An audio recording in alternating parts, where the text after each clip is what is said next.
Parfois, une seule phrase peut rouvrir une vieille blessure. Papa, elle ressemble à maman. Cette histoire parle de deuil et de seconde chance. Installez-vous confortablement. C'est parti. La neige tombait en gros flocons paresseux sur le pare-brise lorsque Daniel Carter s'est garé sur le parking du Starbucks. Son camion de livraison s'est arrêté dans un grondement, le moteur ronronnant dans l'air froid de décembre. On peut avoir un chocolat chaud avec des marshmallows en plus. Ella sautillait dans son siège réhausseur, son souffle embuant la vitre contre laquelle elle avait appuyé son nez. Daniel a regardé sa montre. 7h30. S'il se dépêchait, il pourrait encore la déposer à l'école et effectuer sa première livraison à l'heure. Un arrêt rapide seulement. Bug. La chaleur les frappa comme un mur lorsqu'ils poussèrent en la porte. La musique de Noël flottait au-dessus du brouhaha des conversations et du sifflement des machines à expresso. L'endroit était bondé. Des acheteurs de Noël serrant leurs sacs, des hommes d'affaires consultant leur téléphone, un groupe de mères riant autour de lattes vanille allégées. Ils se joignirent à la file d'attente qui serpentait vers le comptoir. Ella retira ses mitaines violettes et les fourra dans ses poches, puis attrapa la main de Daniel. Ses doigts étaient encore froids. « Tu sens ça ?» Elle pencha la tête en arrière. « De la cannelle. Ce sont les boissons de Noël. » Daniel avança à mesure que la file avançait. Son esprit était déjà occupé par l'itinéraire de la journée. 12 arrêts avant le déjeuner, 15 autres après. La transmission du camion faisait à nouveau ce bruit grinçant. Une autre dépense qu'ils ne pouvaient pas se permettre. Ella balançait leurs mains jointes d'avant en arrière, fredonnant au rythme des clochettes argentées qui jouaient au-dessus de leur tête. Elle faisait cela plus souvent ces derniers temps, fredonner, chanter de petites chansons à voix basse. Rebecca faisait la même chose, surtout quand elle était à côté d'elle. Ils avancèrent. Il n'y avait plus que 2 personnes devant eux. Daniel pouvait voir les baristas travailler derrière le comptoir. Un flou de tabliers verts et de mouvements précis. De la vapeur s'élevait des mousseurs à lait. Ella se tut, serrant sa main plus fort. Elle se mit sur la pointe des pieds, regardant au-delà des clients devant eux. « Papa !» Sa voix était étrange, haletante. Elle tira fort sur sa manche, pointant droit devant elle. « Papa !» Elle ressemble à maman. Les mots résonnèrent clairement et nettement, tranchant les bavardages du café comme une lame dans du papier de soie. Les conversations s'interrompirent au milieu d'une phrase. La femme devant eux se retourna. Même la machine à expresso sembla s'arrêter. Le regard de Daniel suivit le doigt d'Ella vers la barista qui travaillait à la caisse. Des cheveux auburn tirés en queue de cheval, des mèches échappées encadrant son visage, des yeux noisettes qui reflétaient la lumière du plafond. La façon dont elle glissa cette mèche derrière son oreille, un geste si familier qu'il en eut le souffle coupé. La douce courbe de son sourire lorsqu'elle rendit la monnaie à un client. La pièce se mit à tourner. Ses genoux se bloquèrent, sa bouche s'assécha. Parce qu'Ella avait raison. Mon Dieu, elle avait raison. La ressemblance n'était pas seulement passagère. C'était Rebecca dans l'inclinaison de sa tête. Rebecca dans la forme de ses lèvres. Rebecca dans la façon dont elle se déplaçait avec une grâce tranquille entre la caisse et les machines à café. Au suivant, s'il vous plaît. Le couple devant eux s'écarta. Les pieds de Daniel refusaient de bouger. Papa. Ella le tira en avant. La barista, dont le badge indiquait Grace, leva les yeux avec le même sourire doux. Son regard se posa d'abord sur Ella, puis se leva vers Daniel. Quelque chose passa sur son visage. La reconnaissance? Non, c'était impossible. Bonjour, que puis-je vous servir? Daniel eut la gorge serrée. Il ouvrit la bouche. Aucun son n'en sortit. Ella rompit le silence. Je voudrais un chocolat chaud avec des marshmallows supplémentaires, de la crème fouettée et un filet de chocolat. Elle s'appuya contre le comptoir, toujours en le fixant du regard. Vous ressemblez à ma maman.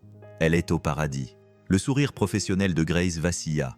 Son regard s'adoucit, passant du visage sérieux d'Ella à celui bouleversé de Daniel. Tout le café semblait se pencher en avant, retenant son souffle. « Eh bien, » dit Grace d'une voix douce. Elle contourna le comptoir et s'agenouilla à la hauteur d'Ella, ses mouvements fluides et familiers. C'est quelque chose de très spécial à dire. « Ta maman devait être très belle. Elle l'était. » Ella acquiesça solennellement. « Papa a des photos. Tu as les mêmes cheveux et les mêmes yeux. Et tu souris comme elle le faisait quand elle préparait des pancakes. » Daniel avait la voix rauque et étranglée. « Et là, ça va. » Grace leva les yeux vers lui et pendant un instant, juste un instant, c'était Rebecca qui était agenouillée là, avec la compréhension de Rebecca dans ses yeux noisettes. Elle se retourna vers Ella. « Et si je te préparais le meilleur chocolat chaud que tu aies jamais bu? Avec tout ce qu'il faut. Vraiment? Vraiment ?» Grace se leva en lissant son tablier. Et pour papa, un grand café noir. Les mots sortirent automatiquement. Très bien, ça arrive tout de suite. Elle se dirigea vers les machines et Daniel la regarda travailler, la poitrine serrée, la façon dont elle versait le sirop de chocolat, la montagne de crème fouettée qu'elle construisait avec soin sur la tasse d'Ella. Le petit sourire lorsqu'elle ajouta un filet de chocolat supplémentaire en forme de cœur. « Voilà ma chérie. » Elle tendit la tasse à Ella à deux mains. « Attention, c'est chaud. Merci. » Ella rayonnait. « Regarde papa. » Elle a fait un cœur. Grace tendit son café à Daniel. Leurs doigts se frôlèrent, sa peau était chaude. « Passez une excellente journée, dit-elle doucement. Daniel attrapa la tasse et la main d'Ella, la traînant pratiquement vers la porte. Derrière eux, la conversation reprit lentement, mais il sentait le poids des regards posés sur eux. Il entendit les chuchotements commencer. L'air froid le frappa comme une gifle. Il tâtonna avec la portière du camion, aidant Ella à s'installer sur son siège, les mains tremblantes. Ils roulèrent en silence pendant 3 pâtés de maison. Puis, alors qu'ils s'arrêtaient à un feu rouge, la petite voix d'Ella emplit la cabine. « Papa ». Elle tenait son chocolat chaud, de la vapeur s'élevant entre ses mains gantées. Elle ressemblait vraiment à maman, n'est-ce pas? Daniel agrippa le volant jusqu'à ce que ses jointures blanchissent.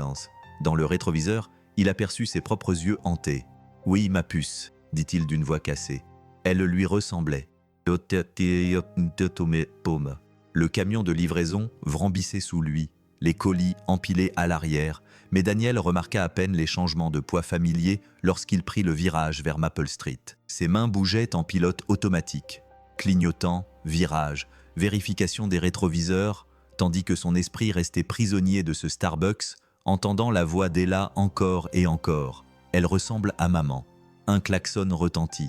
Daniel donna un coup de volant, évitant de justesse une voiture garée. Son cœur battait à tout rompre. Il se gara dans l'allée de Madame Henderson, prit son colis et se dirigea péniblement vers la porte. Elle répondit par sa plainte habituelle concernant les délais de livraison, mais Daniel se contenta d'acquiescer, s'éloignant déjà avant qu'elle n'ait fini de parler. De retour dans le camion, les souvenirs l'envahirent sans y être invité. Rebecca dans sa robe de mariée, tournoyant dans le parking de l'église, riant parce qu'ils avaient oublié de couper le gâteau. Rebecca peignant la chambre d'Ella à 2 heures du matin, fredonnant des chants religieux avec de la peinture jaune dans les cheveux. Rebecca dans ce lit d'hôpital, sa main si petite dans la sienne, murmurant que Dieu prendrait soin d'eux. Le camion s'arrêta brusquement. La vue de Daniel se brouilla. Il serra le volant de toutes ses forces, respirant bruyamment par le nez jusqu'à ce que le monde cesse de tourner. Son téléphone vibra. Rappel de la pause déjeuner. Il se gara derrière l'entrepôt et composa le numéro avant de pouvoir y réfléchir à 2 fois. Daniel. La voix chaleureuse de Marianne emplit la cabine. « Tout va bien ? » ?»« Oui, c'est juste que… » Il se frotta le visage. « Il s'est passé quelque chose ce matin. Oh, nous nous sommes arrêtés chez Starbucks. Il y avait cette barista et Ella a dit… » Le mot resta coincé dans sa gorge. Elle a dit que la femme ressemblait à Rebecca. Le silence s'installa entre eux. « Et c'était le cas ?» demanda doucement Marion. « Oui. » L'aveu sortit sans détour. C'était le cas. Les mêmes cheveux, les mêmes yeux, tout était identique. C'était comme voir un fantôme. Oh, chérie. Ella n'arrêtait pas de la fixer. Elle a fait toute une scène. Tout le monde dans le café l'a entendu dire que c'est Nous étions en retard. C'était pratique. Daniel Carter, je te connais depuis 12 ans. Tu planifies tout. Il n'y a rien de fortuit dans ta vie. Il n'avait pas de réponse à cela. Peut-être, continua Marianne doucement, que Dieu met quelqu'un sur ton chemin pour une raison. Peut-être est-il temps de faire quoi? La remplacer? Guérir? Laisser la joie revenir dans ta vie et dans celle d'Ella. Daniel a mis fin à l'appel avec un rapide au revoir et a passé le reste de son service en silence, livrant des colis comme un homme somnambule dans sa propre vie. Et puis Marcus a vomi pendant le cours d'art et ça a éclaboussé les chaussures de Jenny. Et elle a crié si fort que le directeur Adams est arrivé en courant et Ella mange tes brocolis. Elle en a piqué un morceau avec sa fourchette. Elle a continué son histoire, les joues remplies de verre. Et Mademoiselle Patterson a dit qu'on pourrait faire des décorations de Noël demain si tout le monde apportait des paillettes. Et Daniel remua le macaroni au fromage dans son assiette sans presque le goûter. D'habitude, le bavardage d'Ella l'ancrait, le ramenait de là où son esprit vagabondait. Ce soir, cela lui semblait lointain, comme une radio dans une autre pièce. La gentille dame de Starbucks aimerait nos décorations de Noël. Sa fourchette s'immobilisa. On pourrait lui en faire une avec des paillettes en plus.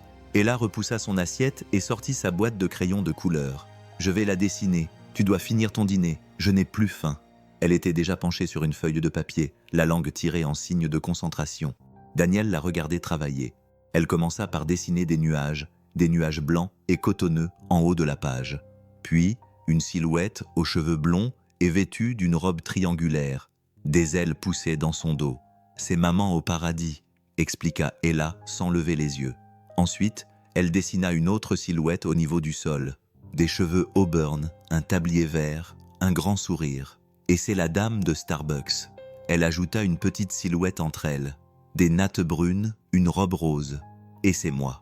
L'innocence de cette scène lui coupa le souffle.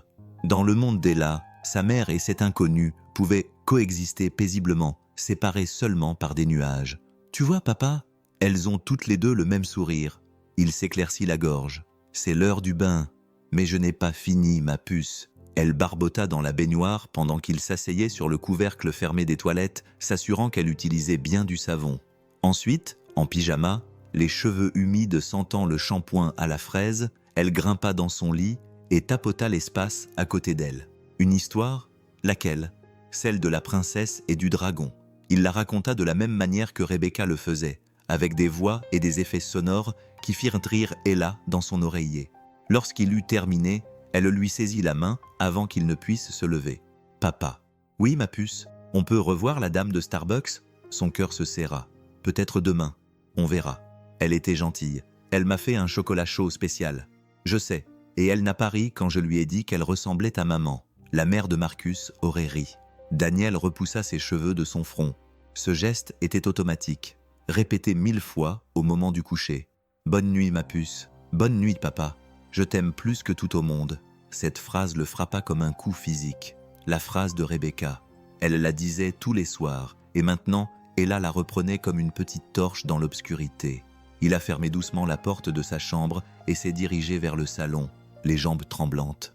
La maison semblait trop calme, trop vide, comme toujours après qu'Ella se soit endormie. Il s'est affalé dans son fauteuil et s'est surpris à fixer la photo sur la cheminée. Rebecca au bord du lac, riant à quelque chose hors champ. Le coucher de soleil embrasait ses cheveux. La ressemblance était vraiment frappante. Pourquoi maintenant? Le murmure s'échappa avant qu'il ne puisse l'arrêter. 3 ans. Et pourquoi maintenant? La photo, bien sûr, n'avait pas de réponse. L'après-midi suivant arriva avec Ella qui sautillait dans son siège réhausseur avant même que Daniel n'ait coupé le moteur. « On peut aller chez Starbucks, s'il te plaît? J'ai apporté mon dessin. » Les mains de Daniel se crispèrent sur le volant. Il avait espéré qu'elle aurait oublié. « Nous avons du lait à la maison. Mais je veux montrer mon dessin à la gentille dame. S'il te plaît, papa. » J'ai utilisé mes meilleurs crayons. Ses yeux, les yeux de Rebecca, le suppliaient dans le rétroviseur. Il tint bon pendant environ 3 secondes. Juste un petit arrêt. Elle applaudit comme s'il lui avait promis Disney World. L'après-midi, il y avait moins de monde. Seule une poignée de personnes étaient dispersées aux tables avec leurs ordinateurs portables et leurs livres. La musique de Noël jouait plus doucement et la lumière hivernale filtrait à travers les fenêtres, capturant les grains de poussière qui dansaient comme de petits anges. La barista était là. Bien sûr qu'elle était là. Elle leva les yeux de la machine à expresso et son visage s'illumina d'une chaleur sincère. « Bonjour, la fille au chocolat chaud. » Elle la vibrait pratiquement d'excitation. « Tu t'en souviens? Comment pourrais-je oublier? Avec un supplément de crème fouettée, n'est-ce pas ?» Grace contourna le comptoir, s'essuyant les mains sur son tablier vert. Elle se déplaçait avec une aisance confiante, mais il y avait quelque chose de doux dans ses manières qui faisait mal au cœur à Daniel. « J'ai fait quelque chose. » Ella tendit le dessin à 2 mains. Grace s'agenouilla vraiment, là, sur le sol taché de café, et prit le papier avec le respect habituellement réservé aux pièces de musée. Oh mon Dieu, est-ce que c'est maman au paradis avec des ailes? Et c'est toi et c'est moi au milieu. Daniel aurait voulu disparaître sous le sol. Il marmonna quelque chose à propos de l'imagination débordante d'Ella, mais Grace ne l'écoutait pas. Toute son attention était concentrée sur sa fille. « C'est magnifique, tu es une véritable artiste. » Maman était une artiste. Elle peignait des fleurs, des oiseaux et parfois des visages. « Je sais. » La voix de Grace s'adoucit. « Je connaissais ta mère. » Ces mots frappèrent Daniel comme un coup de massue. « Quoi ?» Grace resta immobile, tenant le dessin avec précaution. « Rebecca Carter, c'est ça ?» Nous avons suivi ensemble le cours d'histoire de l'art au printemps de notre 3e année. Le professeur Williams. Le sol sembla s'incliner. Tu connaissais Rebecca? Nous avons parfois étudié ensemble. Elle était brillante. Elle se souvenait de chaque tableau, de l'histoire de chaque artiste. Elle m'a aidé à réussir cet examen final brutal sur les maîtres de la Renaissance. Le sourire de Grace devint mélancolique. Elle parlait tout le temps de toi. Daniel ceci, Daniel cela. Elle était complètement sous le charme et l'attira sur le tablier de Grace. Elle parlait de moi. Tu n'étais pas encore née, ma chérie, mais elle aurait parlé de toi sans arrêt. J'en suis sûr. Daniel passa en revue ses souvenirs, essayant de replacer cette femme dans les récits de Rebecca, l'histoire de l'art, la première année. Rebecca avait mentionné des groupes d'études, mais jamais de nom précis. Ou peut-être que si. 3 années de chagrin avaient brouillé tant de détails. Le monde est petit, parvint-il à dire. Ou le hasard fait bien les choses. Grace rendit le dessin à Ella. Puis-je le garder? J'aimerais beaucoup l'accrocher. Vraiment? Ella écarquilla les yeux. Absolument. C'est la meilleure œuvre d'art que nous ayons eue ici cette saison. Pendant que Grace préparait leur boisson, Daniel n'avait même pas encore commandé, mais elle semblait savoir ce qu'il voulait. Ella parlait de l'école, de sa professeure, Mademoiselle Patterson, de tout et de rien. Grace écoutait avec la patience de quelqu'un qui apprécie sincèrement les histoires décousues des enfants. « Nous faisons une pièce de théâtre pour Noël, vendredi prochain, » annonça Ella. « Je suis un ange, j'ai des ailes et tout. Ça te va parfaitement. Tu devrais venir, papa. » « Elle peut venir ?» Le « non » automatique de Daniel mourut dans sa gorge. Le visage d'Ella était si plein d'espoir, si vivant, d'une manière qu'il n'avait pas vue depuis des mois. « Je suis sûr qu'elle est occupée.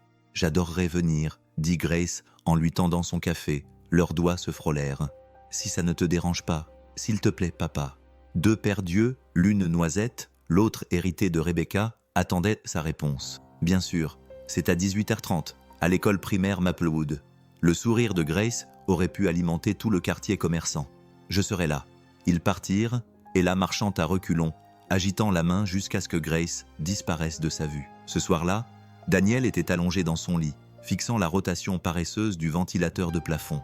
Et là, c'était « Tu lui fais confiance. Et puis ta femme est diagnostiquée d'un cancer de stade 4 à 32 ans. Tu pries pour des miracles qui ne se produisent pas. Tu fais des promesses qui restent sans réponse. Pourtant, le rire d'Ella aujourd'hui avait résonné comme une musique, une joie authentique qui lui manquait depuis longtemps. Il ne pouvait pas faire ça. Il ne pouvait pas laisser une inconnue entrer dans leur vie et combler le vide laissé par Rebecca simplement parce qu'elle avait la même couleur de cheveux et un sourire aimable. Ce n'était pas juste pour Ella. Ce n'était pas juste pour la mémoire de Rebecca. Mais si ce n'était pas une question de remplacement? Et si c'était tout autre chose? Le ventilateur de plafond n'apportait aucune réponse. Il continuait simplement à tourner sans fin et sans bruit dans l'obscurité. Le samedi matin arriva, avec une couche de neige fraîche saupoudrant les rues de Maplewood comme du sucre glace. Daniel avait prévu d'éviter Starbucks, les courses, peut-être la bibliothèque, mais Ella avait d'autres idées. « S'il te plaît, papa, j'ai fait un autre dessin pour Mademoiselle Grace. » Il était impossible de résister à ses yeux bruns suppliants. 20 minutes plus tard, ils franchirent la porte vitrée familière, les clochettes annonçant leur arrivée. Grace se tenait derrière le comptoir, la vapeur sifflant tandis qu'elle manipulait la machine à expresso. Elle les repéra immédiatement, le visage s'illuminant. Ella vibrait pratiquement d'excitation, agitant les 2 bras comme si elle faisait atterrir des avions. « Mademoiselle Grace, je vous ai apporté quelque chose. Attends, ma chérie, laisse-moi prendre ma pause. » Grace se tourna vers son collègue. « Marcus, je prends ma pause de 15 minutes. » Elle contourna le comptoir, détachant son tablier vert. « Ça vous dérange si je me joins à vous ?» Daniel désigna une chaise vide à leur table dans le coin, essayant d'ignorer à quel point cela semblait naturel, à quel point ce sentiment était dangereux. Ella poussa son dernier chef-d'œuvre à travers la table. Une explosion de crayons de couleurs représentant des anges, des étoiles, et ce qui semblait être une tasse de café avec des ailes. « C'est toi en ange du café !» Grace rit, un rire sincère qui fit sourire les autres clients. « Je vais certainement l'accrocher sur mon réfrigérateur. Je suis en train de me constituer une belle collection. Tu les gardes vraiment ?» Tous. Pendant qu'Ella colorait de nouvelles serviettes, Grace enroula ses mains autour de sa tasse. « Du café noir !» remarqua Daniel. « Pas de boisson sophistiquée pour sa pause. » Alors, qu'est-ce qui t'a ramené à Maplewood? La question échappa à Daniel avant qu'il ne puisse la retenir. Les doigts de Grace suivirent le bord de la tasse. Une implosion de ma vie. En gros, mes fiançailles ont pris fin il y a 6 mois. Mon travail me tuait. Je passais 70 heures par semaine à vendre des choses dont personne n'avait besoin à des gens qui n'en voulaient pas. Un matin, je me suis réveillé et j'ai réalisé que j'étais devenu quelqu'un que je ne reconnaissais pas. C'est honnête. J'ai compris qu'il était plus facile d'être honnête que de maintenir une fiction.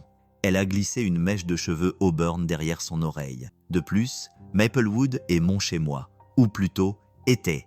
Ma mère est décédée il y a 5 ans, mais cet endroit me rappelle encore son souvenir. Ella a levé les yeux de son coloriage. Ma maman est au paradis, elle aussi. Peut-être sont-elles amies. La plupart des adultes auraient été déconcertés, mais Grace a soutenu le regard d'Ella sans ciller. Je parie que oui. Ta mère était le genre de personne avec qui tout le monde voulait être ami. Parle-moi de maman à l'université. Grace jeta un coup d'œil à Daniel pour obtenir son accord. Il acquiesça malgré la douleur qui montait dans sa poitrine. Eh bien, ta mère a passé tout un week-end à m'enseigner les peintures de jardin de Monet. J'avais un gros exposé à faire et j'étais complètement perdu. Elle a apporté des crayons de couleur et du papier millimétré et a schématisé la composition de chaque peinture jusqu'à ce que je comprenne enfin. Maman adorait les jardins, c'est vrai.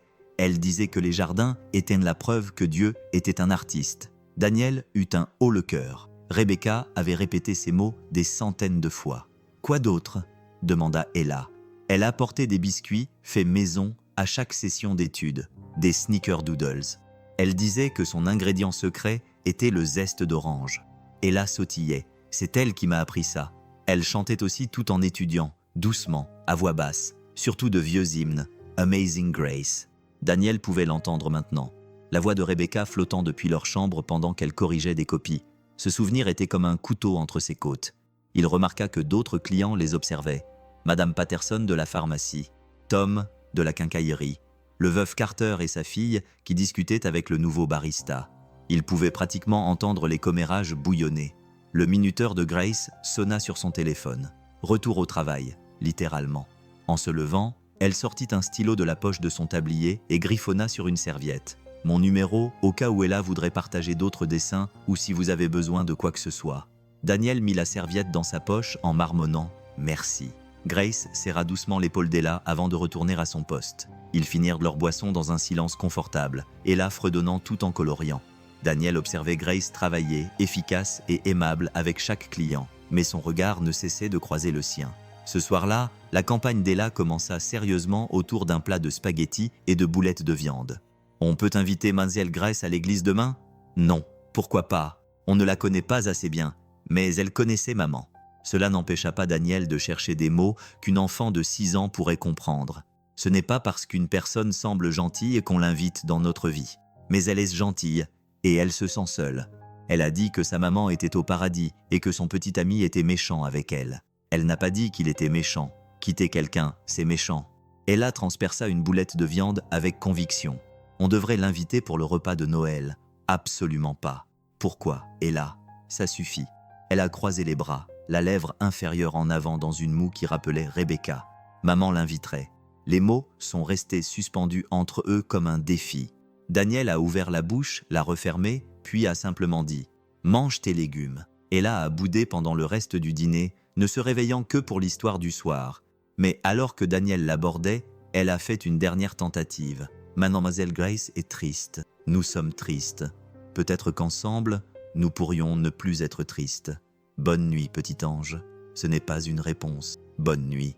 Quelques heures plus tard, Daniel était assis dans le salon plongé dans l'obscurité, le téléphone dans une main, la serviette de Grace dans l'autre. Son écriture était soignée, assurée, rien à voir avec les gribouillis de Rebecca. Son pouce planait au-dessus des chiffres.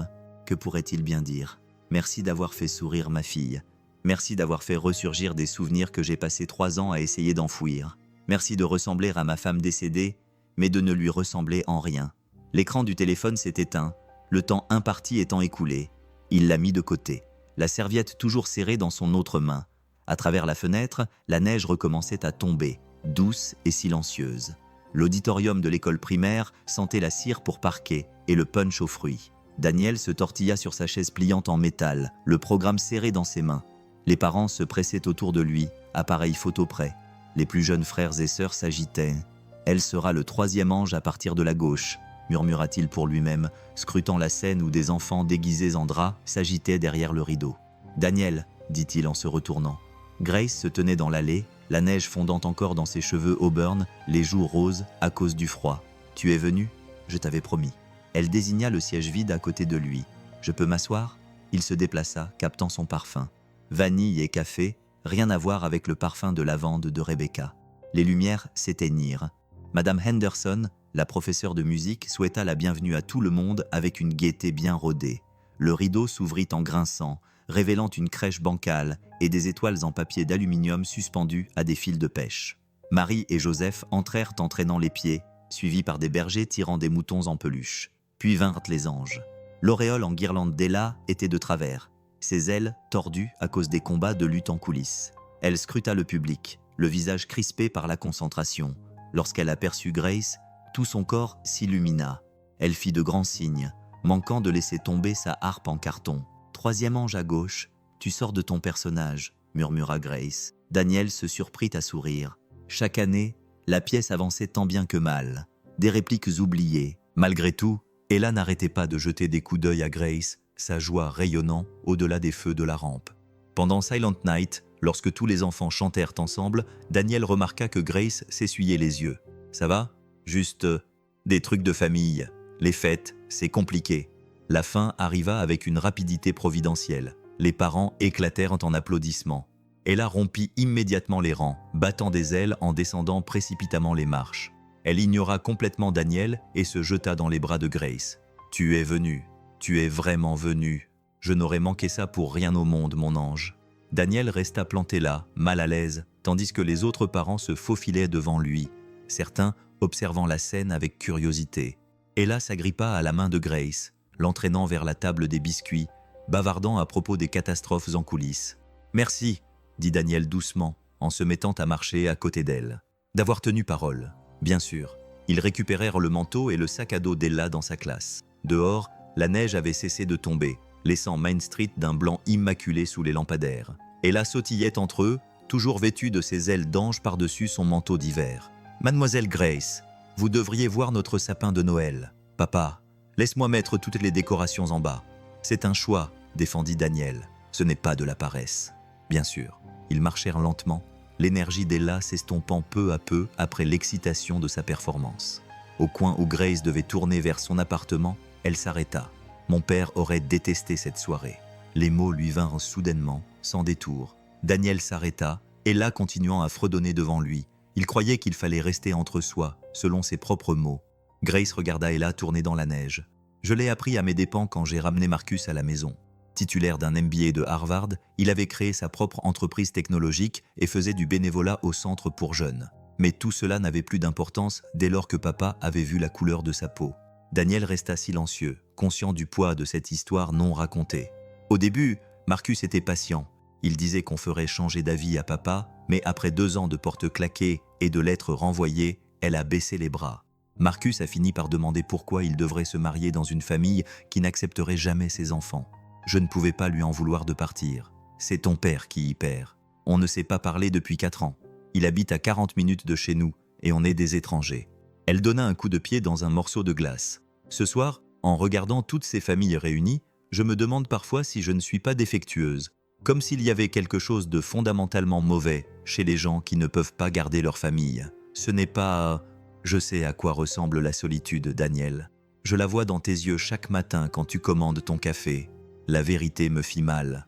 Ella était revenue, tirant sur la manche de Daniel. « Papa, j'ai froid. Nous devrions y aller, » dit Grace. « Merci de m'avoir laissé vous accompagner. » Elle s'est détournée, mais Ella a attrapé son manteau. « Tu veux venir chez nous boire un chocolat chaud, Ella ? S'il te plaît. » Papa le fait avec de vraies tablettes de chocolat. Grace a regardé Daniel, ne voulant manifestement pas dépasser les limites. Il a pensé à elle rentrant seule chez elle dans un appartement vide. Il a pensé à ses propres soirées vides après le coucher d'Ella. « Une tasse », s'entendit-il dire. « C'est le moins que nous puissions faire après que tu aies assisté à ce désastre de berger. » Plus tard, beaucoup plus tard, après qu'Ella se soit endormie sur le canapé, serrant toujours son programme, Daniel se retrouva à la table de la cuisine en face de Grace. Des tasses vides entre eux, La conversation était passée de sujets anodins à des eaux plus profondes. « J'ai été en colère contre Dieu pendant 2 ans, admit-il. Je le suis encore certains jours. Rebecca était la bonne, la fidèle. S'il avait besoin de quelqu'un, ça aurait dû être moi. Le chagrin fait de nous tous des théologiens. Tu continues à croire après ton père. Je crois en quelque chose. Peut-être pas en un Dieu pur et simple comme celui de mon enfance, mais en quelque chose. » Elle suivit du doigt le bord de sa tasse. « Ta femme le savait. Nous en avons parlé une fois, du fait que la foi devient plus confuse avec l'âge, mais peut-être aussi plus réelle. » Daniel jeta un coup d'œil à Ella, recroquevillée sous la couette de Rebecca. Sa fille avait la carte de visite de Grace sous son oreiller à l'étage, avait supplié de l'inviter pour le dîner de Noël, avait demandé si Mademoiselle Grace pouvait être son sujet de présentation. Le conflit ne portait plus sur la ressemblance. Grace ressemblait à Rebecca, oui, mais elle était une personne à part entière. Marquée, en quête, obstinément optimiste, malgré les preuves du contraire. La vraie question le terrifiait davantage. Pouvait-il prendre le risque de laisser quelqu'un entrer alors que son cœur était maintenu par le chagrin et du scotch? Alors que le cœur d'Ella était encore plus fragile, Grace se leva pour partir, rassemblant son manteau en silence. À la porte, elle s'arrêta. « Je n'essaie pas d'être Rebecca. Je ne pourrais pas, même si j'essayais. Je sais. J'essaie juste d'être elle. Je sais. » Elle acquiesça, comprenant plus que les mots ne pouvaient exprimer. Après son départ, Daniel resta debout dans l'embrasure de la porte, regardant ses empreintes disparaître dans la nuit. Daniel se réveilla dans le chaos. L'odeur des crêpes brûlées mêlée au fredonnement déterminé d'Ella flottait depuis la cuisine. Il la trouva debout sur une chaise, de la pâte coulant du comptoir sur le sol, une spatule dans une main et la détermination sur le visage. « Bonjour papa, je prépare le petit déjeuner. » Le détecteur de fumée choisit ce moment pour se mettre à hurler. Daniel attrapa un torchon et l'agita sous l'alarme, tandis qu'Ella se couvrait les oreilles. Lorsque le silence revint, ils examinèrent ensemble les dégâts, de la pâte sur les placards, de la farine saupoudrée sur toutes les surfaces et 3 disques noircis dans la poêle. On pourrait peut-être recommencer ensemble. Ensemble. Ils travaillèrent côte à côte, Daniel guidant ses petites mains tandis qu'elle versait des cercles parfaits sur la plaque chauffante. Elle se concentrait intensément, la langue tirée comme le faisait Rebecca lorsqu'elle se concentrait. La comparaison ne la blessait pas autant aujourd'hui. « Papa, Mademoiselle Grace peut venir à l'église ?» Daniel retourna une crêpe, gagnant du temps. « Pourquoi veux-tu qu'elle vienne ? Elle avait l'air triste hier. L'église rend les gens moins tristes. » La simplicité de la théologie d'une enfant de 6 ans. Daniel repensa aux paroles de Grace au sujet de son père, de l'erreur fondamentale, de la solitude. « Je vais l'appeler. » Ella sautait si fort qu'elle faillit renverser le sirop. Il composa le numéro pendant qu'Ella dressait la table. Chaque sonnerie amplifiait sa nervosité. Grace répondit à la 4e. « Daniel, tout va bien ?»« Oui, tout va bien. » Ella voulait dire « Nous voulions vous inviter à l'église. Le service est à 10h à la First Methodist. » Le silence se prolongea suffisamment longtemps pour qu'il se demande si elle avait raccroché. « Tu es sûre ?» Ella insiste. Elle dit « L'église rend les gens moins tristes. » Un petit rire. Impossible de contester cette logique. « Alors, tu viendras ?»« Je viendrai. » Grace se tenait devant la First Methodist tirant sur sa robe, la seule qu'elle avait gardée de son époque dans le monde des affaires. Trop formelle ? Pas assez formelle ? Elle n'était pas allée à l'église depuis le départ de Marcus, ne voulant pas affronter les questions, la sympathie, le jugement subtil sur ses choix. Mademoiselle Grace. Ella descendit les marches en bondissant, suivie de Daniel. L'enfant lui saisit la main sans hésiter. « Vous êtes venu. Je vous avais promis que je viendrais. » À l'intérieur du sanctuaire, ça sentait le vernis à bois et le café de la salle paroissiale. Les têtes se tournèrent à leur entrée.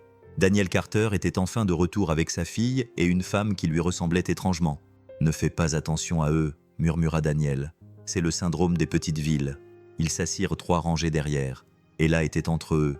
La congrégation les accueillit chaleureusement, plusieurs personnes s'arrêtant pour serrer l'épaule de Daniel ou complimenter la robe d'Ella. Le pasteur Williams rayonnait depuis la chaire. « Content de te voir, Daniel. » Pendant le cantique d'ouverture, Grace remarqua que les mains de Daniel tremblaient légèrement tandis qu'il tenait le livre de cantiques, et sa voix se brisa sur Amazing Grace. Ella chantait fort et faux, se balançant à son propre rythme. Grace se surprit à sourire malgré le nœud qu'elle avait dans la poitrine. Le sermon portait sur les secondes chances, sur le timing de Dieu par rapport à celui des humains. Grace se demanda si le pasteur Williams l'avait prévu, ou si l'univers aimait les métaphores lourdes. À côté d'elle, Daniel était assis, raide, la mâchoire serrée. Ella avait découvert les cartes de présence et dessinait des anges dessus. Tom du magasin de bricolage lui serra la main. Tout le monde souriait à Grace avec une curiosité à peine contenue derrière leur politesse. « Vous devez vous joindre à nous pour l'heure de fraternité », insista Mame Chen. « En fait, nous allons déjeuner », dit rapidement Daniel. « Peut-être la semaine prochaine. » Dehors, il expira comme s'il avait retenu son souffle pendant 1 heure. C'était intense. J'allais dire agréable, mais oui, intense. Le restaurant Murphy n'avait pas changé depuis l'enfance de Grace. Des banquettes en vinyle rouge, un sol en damier et des photos de toutes les promotions depuis 1952. Ils s'installèrent dans un coin, Ella se précipitant immédiatement sur les crayons de couleur. « Je venais ici après l'école, » dit Grace. « Je passais des heures dans cette banquette au fond à faire mes devoirs, pour éviter de rentrer à la maison. Mes parents étaient stricts, mon père surtout. Ma mère essayait d'adoucir les choses, mais elle haussait les épaules. Il avait des projets très précis. Un bon mari chrétien, 2 enfants, rester à la maison, organiser des réunions paroissiales. Quand j'ai été admise à Northwestern, il a dit que l'université me ruinerait. Quand j'ai été promu cadre supérieur, il a dit que l'ambition ne me convenait pas. Quand j'ai ramené Marcus à la maison, il a montré son vrai visage. Un arc-en-ciel de couleurs. Leur commande est arrivée. Des hamburgers, des frites et un milkshake au chocolat avec 3 pailles, à la demande insistante d'Ella. J'ai arrêté d'aller à l'église après Rebecca, a admis Daniel en regardant Ella dévorer ses filets de poulet. Je ne pouvais pas rester assis sur ces bancs en faisant semblant que tout avait un sens. Je ne pouvais pas chanter la joie et la victoire alors que je ne ressentais que de la colère. Mais tu y es allé aujourd'hui. Ella avait besoin d'une routine normale. Et peut-être que j'avais besoin d'arrêter de fuir. Grace a tendu la main pour prendre une frite, leurs mains se sont brièvement effleurées. Aucun des deux ne s'est retiré immédiatement. « Mon père dirait que je suis égoïste », a-t-elle dit. « Je m'attache à une autre famille alors que je n'ai pas su garder la mienne. Ton père est un idiot. » Leur franchise les surprit tous les deux.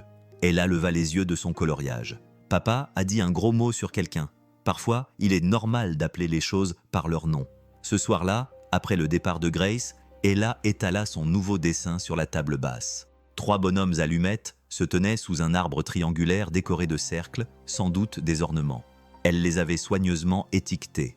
P-A-P-A-M-E-G-R-A-C. « Regarde, c'est nous tous à Noël. » Daniel examina le dessin, le cœur serré. « On n'est plus seuls, » annonça Ella, avant de partir en sautillant se brosser les dents. Daniel resta assis à la table, fixant les 3 silhouettes côte à côte. L'appel arriva lundi matin, alors que Daniel chargeait des colis dans son camion. « J'ai besoin de toi sur la route Peterson toute la semaine », aboya son supérieur. « Tommy est absent pour cause de grippe. Fais des doubles gardes si tu peux. » Daniel fixa son téléphone. Les doubles quarts signifiaient un double salaire, mais aussi que papa devait travailler tard. Il l'annonça à Ella mardi au petit déjeuner. « Madame Chen viendra te chercher, mais elle sent la naphtaline. » Avant qu'il n'ait pu répondre, son téléphone vibra. « Grace, j'ai entendu dire que tu étais débordée cette semaine. Je peux t'aider avec Ella. » Il commença à taper des excuses, puis les effaça. Il recommença, effaça. « Tu es sûr ?»« Absolument. » « À quelle heure finit l'école ?»« Mercredi après-midi. » Grace attendait devant l'école primaire Maplewood, observant les parents et les nounous venir chercher leurs enfants. Elle avait troqué son tablier Starbucks contre un jean et le pull qu'elle avait acheté mais jamais porté. Trop décontracté pour le bureau, trop élégant pour rester caché dans son appartement. Ella a jailli par la porte, son sac à dos rebondissant, puis s'est arrêtée net en voyant Grace. « Où est papa ? Il travaille tard. C'est moi qui viens te chercher aujourd'hui. » Le visage de l'enfant s'est transformé. Elle saisit la main de Grace comme si elles avaient déjà fait cela 100 fois. Chez Daniel, une modeste maison à 2 étages qui avait besoin d'être repeinte mais qui avait une bonne structure. Grace l'aida à faire ses devoirs à la table de la cuisine. Des feuilles de maths, des mots d'orthographe, un dessin sur l'hiver. « Maman m'aidait à faire mes devoirs », dit Ella, le crayon suspendu au-dessus de sa feuille. Elle inventait des chansons pour l'orthographe, comme S-N-O-W. C'est ce qui fait que papa va lentement. Grace sourit. C'est astucieux. Elle était astucieuse en tout. Elles préparèrent des cookies aux pépites de chocolat à partir d'un mélange en boîte que Grace trouva dans le garde-manger. Ella insista pour ajouter des pépites supplémentaires et des vermicelles multicolores. La farine recouvrait toutes les surfaces. L'alarme incendie se déclencha 2 fois. « Nous sommes nuls pour ça », rit Grace en sortant un plateau au bord légèrement brûlé. Maman les brûlait aussi. Papa disait que ça leur donnait du caractère. Lorsque Daniel arriva à 19h, épuisé et couvert de la neige fondue de décembre, il les trouva dans le salon. Des flocons de neige en papier recouvraient toutes les surfaces collées aux fenêtres, suspendues aux ventilateurs de plafond, éparpillées sur la table basse. Grace tenait des ciseaux tandis qu'Ella lui montrait sa technique secrète pour les rendre encore plus fantaisistes.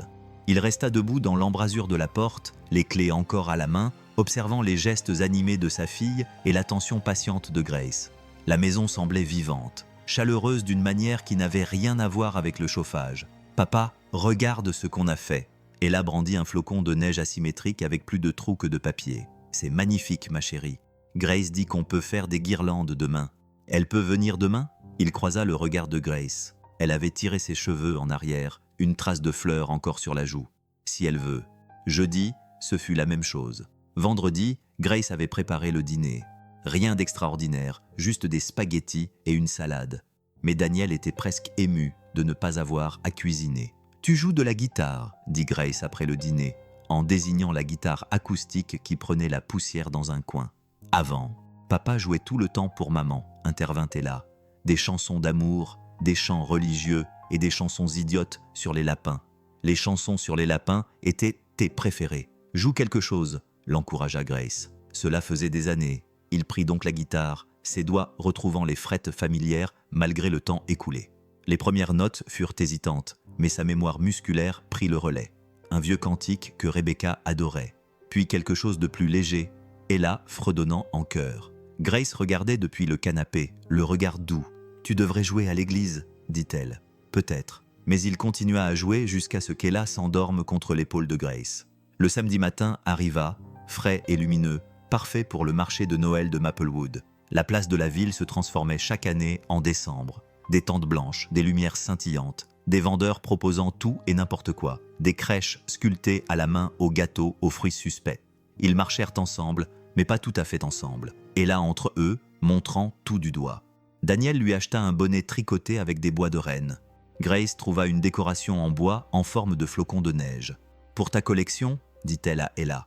Les chanteurs commencèrent à midi, leur voix résonnant sur la place. Silent Night, Joy to the World, des chansons qui donnaient généralement envie à Daniel de partir. Aujourd'hui, il resta. « Daniel Carter, est-ce que tu t'amuses vraiment ?»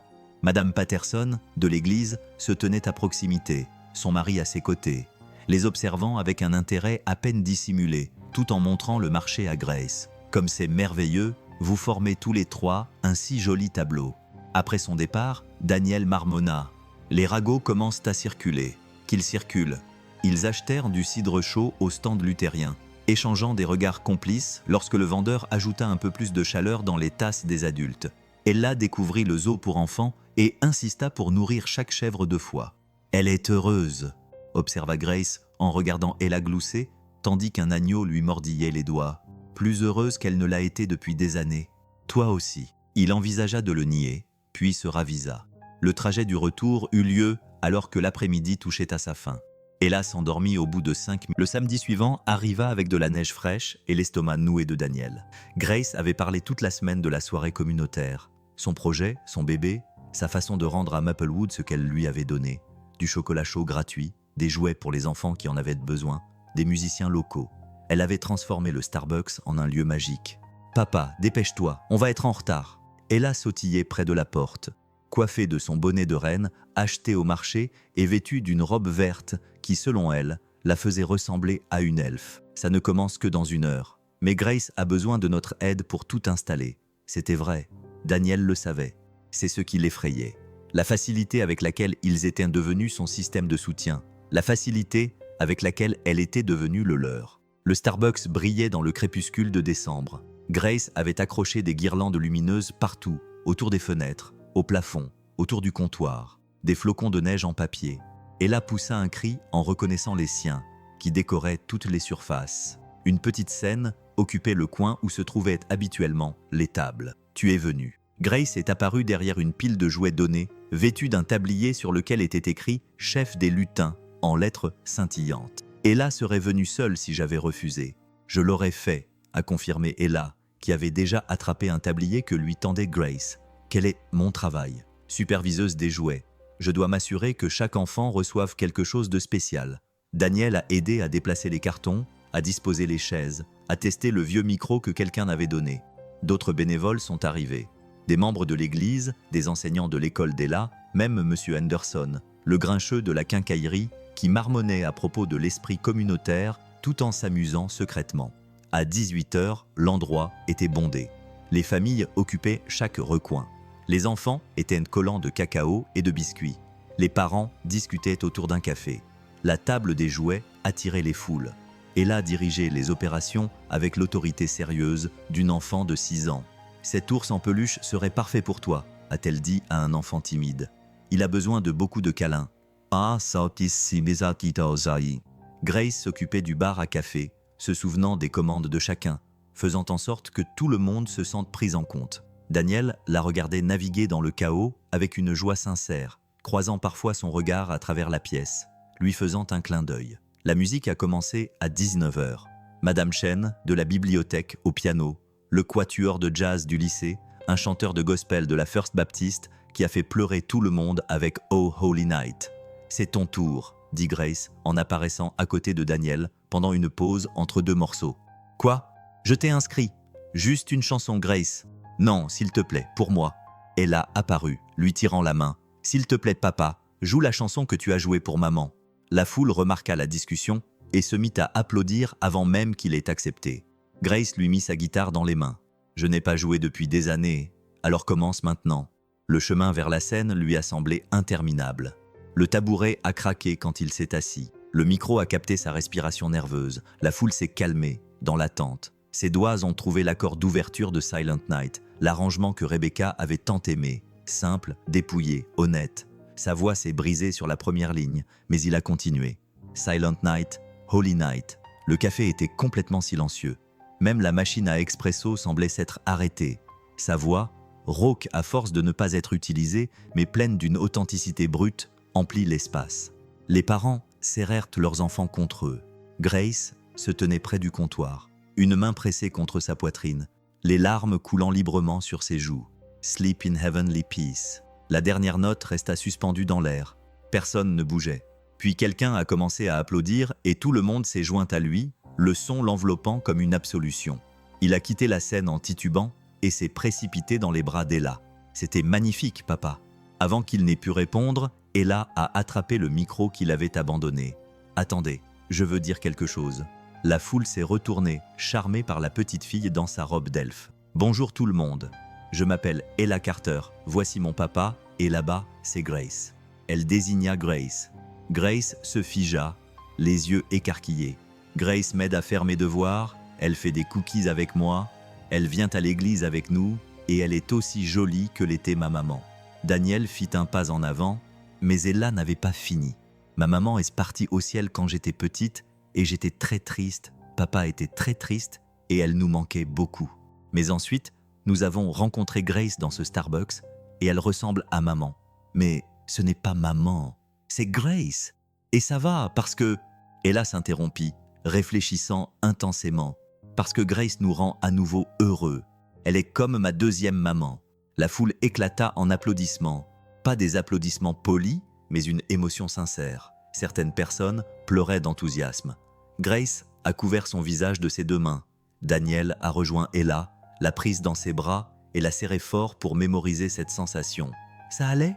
a chuchoté Ella. « C'était parfait, ma chérie. » Ils sont restés jusqu'à la fermeture, aidant à nettoyer, portant les enfants fatigués jusqu'aux voitures, distribuant les derniers jouets. La neige avait recommencé à tomber. De gros flocons flottaient paresseusement dans les halos des lampadaires. En marchant vers le camion, et là entre eux, Daniel a senti quelque chose changer. Pas la guérison. Cela prendrait plus de temps, mais c'était possible. La possibilité que les choses brisées puissent redevenir entières d'une nouvelle manière. « Merci », dit-il à Grace, « pour ce soir, pour tout. » Elle lui serra la main dans l'obscurité. Ce n'est que le début. Et là, somnolente contre son épaule, murmura « D'accord ». La neige continuait de tomber. Leurs pas étaient le seul bruit dans la rue déserte. 3 personnes marchant ensemble, projetant une seule ombre. Daniel osa imaginer, l'espace d'un instant, que cela pourrait durer. L'après-midi suivant arriva, frais et lumineux, le soleil de décembre se reflétant sur la neige de la veille. Daniel sortit le sucre et la farine des placards, tandis que Grace aidait Ella à traîner un tabouret jusqu'au comptoir. « On va faire les biscuits au sucre de grand-mère Marion », annonça Ella. Elle a appris à maman, et maman a appris à papa. Et maintenant, on apprend à Grace. Je dois te prévenir. Grace noua un tablier autour de sa taille. « Une fois, j'ai brûlé de l'eau. Personne ne brûle de l'eau, » dit Daniel. Quel pari! En quelques minutes, la cuisine fut plongée dans le chaos. La farine recouvrait toutes les surfaces. L'enthousiasme d'Ella avec les tasses à mesurer fit tomber du sucre partout sur le sol. Le batteur électrique, réglé à une vitesse trop élevée, éclaboussa le plafond de beurre. « Oups !» gloussa Ella. Grace a tenté de sauver la situation en attrapant le batteur en même temps que Daniel. Leurs mains se sont heurtées, faisant tourner le bol et les recouvrant tous les deux de pâte à biscuits. Ella a éclaté de rire. On dirait des bonhommes de neige. Daniel a essuyé la pâte de ses yeux, a vu Grace faire de même, et quelque chose s'est détendu dans sa poitrine. Il a attrapé une poignée de farine. « N'ose même pas », commença Grace. La farine l'atteignit en plein visage. Elle haleta, puis se jeta sur le sucrier. « Bataille de nourriture », déclara Ella, se joignant à eux avec enthousiasme. Ils se battirent jusqu'à ce que la cuisine ressemble à une boulangerie qui aurait explosé. Tous trois étaient couverts de la tête aux pieds d'ingrédients et riaient jusqu'à en avoir mal aux côtes. Daniel ne se souvenait pas de la dernière fois où il avait ri comme ça. Un rire profond qui secouait tout son corps et faisait disparaître tout le reste. « D'accord, trêve », dit Grace en levant les mains en signe de reddition. Ils observèrent les dégâts. « On devrait peut-être faire des biscuits à maintenant », suggéra Daniel. « À partir de 0, approuva Grace. Cette fois-ci, ils travaillèrent ensemble correctement. Grace montra à Ella comment étaler la pâte uniformément, guidant ses petites mains. Daniel prit des photos avec son téléphone. Ella concentrée, la langue tirée. Grace lui montrait patiemment comment faire, leurs visages barbouillés de fleurs comme des peintures de guerre. « Parfait », louait Grace, tandis qu'Ella découpait des étoiles, des sapins et des anges. Des boîtes de décoration attendaient, la plupart n'ayant pas été ouvertes depuis Rebecca. Grace hésita sur le seuil. « Je reste ?» Daniel répondit. « Je t'en prie. » Ils ouvrirent les boîtes avec précaution. Chaque décoration était porteuse de souvenirs. Le premier Noël d'Ella, leur mariage, la collection d'anges en verre de Rebecca. Les mains de Daniel tremblèrent légèrement, mais la présence de Grace le stabilisa. « Regarde ce que j'ai apporté. » Et Grace sortit un petit paquet emballé. À l'intérieur se trouvait un simple ange en bois, dont la peinture était usée par des années d'utilisation. Ma mère me l'a donné quand j'avais l'âge d'Ella. Avant de mourir, j'ai pensé qu'il pourrait peut-être vivre ici cette année. Ella le prit avec révérence. « Il est magnifique. Où devrions-nous le mettre ?» demanda Grace. Ella examina le sapin puis plaça l'ange juste à côté d'une étoile en cristal. C'est la décoration préférée de Rebecca. Comme ça, elles pourront être amies. Daniel eut la gorge serrée. Grace lui prit la main. Elle la serra une fois, puis la lâcha. Elles continuèrent à décorer le sapin, Ella racontant l'histoire de chaque décoration, inventant des histoires pour celles dont elle ne se souvenait pas. Quand elles eurent terminé, le sapin brillait de mille feux, fusionnant le passé et le présent. « C'est l'heure du chocolat chaud », déclara Ella. Elles s'installèrent près de la cheminée, les mains réchauffées par leurs tasses. Ella se glissa entre eux sur le canapé, racontant sa version de la bataille de fleurs de la journée.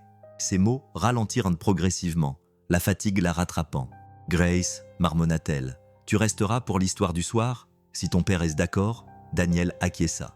Mais avant qu'il n'ait pu suggérer de monter à l'étage, Ella s'était déjà blottie sur le côté, la tête posée sur l'épaule de Grace, respirant profondément et régulièrement. Grace se figea, craignant de la déranger. « Elle ne s'endort jamais aussi vite », murmura Daniel, « même avec moi. » Ils s'assirent à la lueur du feu, regardant Ella rêver. La maison s'était apaisée autour d'eux, d'une manière qui n'avait pas été vue depuis 3 ans. Je n'aurais jamais pensé la revoir aussi heureuse. Grace bougea prudemment, croisant son regard. « Vous méritez tous les deux d'être heureux, Daniel. Être heureux, ce n'est pas trahir la mémoire de Rebecca. Comment le sais-tu?